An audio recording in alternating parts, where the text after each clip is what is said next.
in this country, we respect law. Yes. And our parliamentarians and our Prime Minister should respect law. In fact, Rishi Sunak must respect law because he was fined for not wearing a seatbelt and he complied with it. Yeah. He paid the penalty. Yeah. So when Israel decides to rebuke the decision made by the International Court of Justice, then we must demand our nation and all Western nations that side with Israel to step back.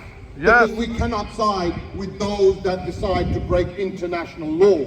And so that is why this is an enormous victory, because if Western countries step back, that must mean they supply no more arms. Yes. That must mean that they can no longer fund Israel. And that would be an enormous blow, not only on the Israeli government, but also on the IDF.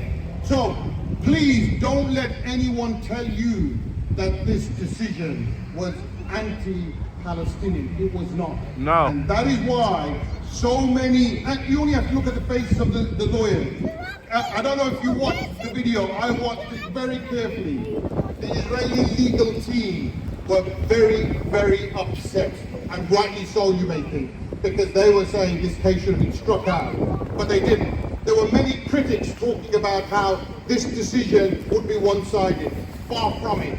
The Court of Justice delivered a just decision. They will naturally need to adopt a ceasefire. If they don't, we ask our governments to take a stand against those that breach international law, and I'm sure that the pressure will mount and we will see, inshallah, justice served. And the International Criminal Court will be our next stage, where we start taking the atrocities and those that have committed those atrocities for tribunal. Those include those soldiers with dual nationalities that have arrived in this country. They should know that they are not heroes. They are not heroes.